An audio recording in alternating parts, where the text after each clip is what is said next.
So, do you eat chocolate while you have sex? Do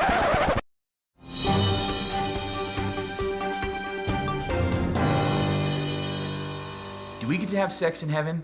Yes, I know, that's the question everybody's asking. Actually, I did get this question not too long ago, and it's a question that comes up because Jesus addressed it. He said something about this in Matthew chapter 22. He said this, "At the resurrection, people will neither marry nor be given in marriage. They will be like the angels in heaven." So I know in a previous one of these midweek moments, we talked about how we will not become angels. Yet here, Jesus does, in the one place in the whole Bible, say we will be like the angels. But that's very important, like the angels. And specifically says how, because we will not be married nor given in marriages.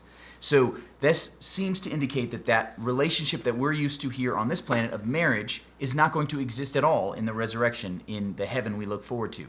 And in the same way as the Bible teaches us that sex is a thing that's meant for the relationship of marriage, it seems to imply also that there will not be sex in marriage. And that seems to be what almost all biblical scholars and theologians agree that what Jesus is teaching. There won't be sex in heaven. For some people, that's kind of a bummer. I can understand. Jason here is getting married coming up later this year in October. Sounds a little disappointing, right? A little bit. Yeah, I told this to a group of guys the other night, and they were like, it kind of sounds boring.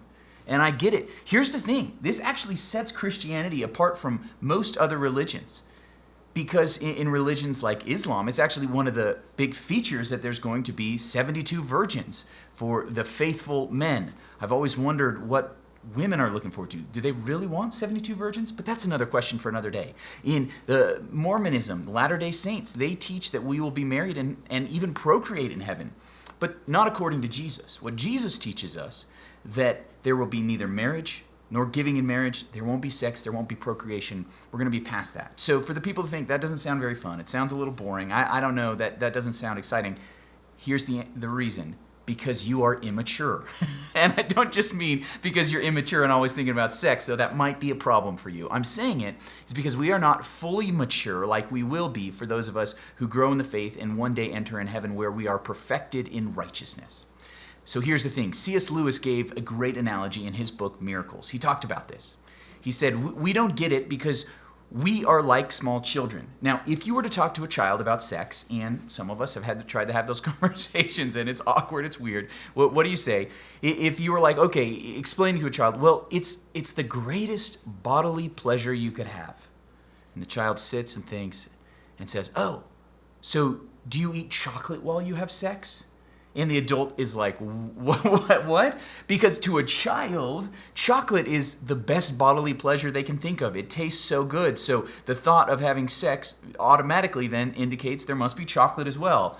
But we adults know that sex is so good, you don't need chocolate. You're not thinking about chocolate while it's going on. It's such a great bodily pleasure that you're not thinking about something like food. So in the same way, when we get to heaven, there will be bodily pleasures. We're given a new body, and it's going to be great, like we talked about in the last midweek moment. But what we're learning in this is that there's going to be something even greater than that, something even better than that. Do we understand it now? No, because we're like the small child that only understands chocolate. We as adults are the small children, maturity-wise, that we don't understand that maybe there is something better than sex, that there will be a pleasure that isn't just quick and gone like the pleasure that comes with sex. It will be something that is longer lasting, that's even better than that. And if you're like, that doesn't make any sense to me, well, yes, it's because we're not mature enough. We are too immature to understand it. So will we have sex in heaven? Not according to Jesus, but don't worry, it's going to be even better than that. We'll catch you next week on this midweek moment. Make sure you subscribe on YouTube. If you like these, share them, like them, give me a comment. You got a question about heaven or about anything, I would love to answer your question in one of these midweek moments. See you next time.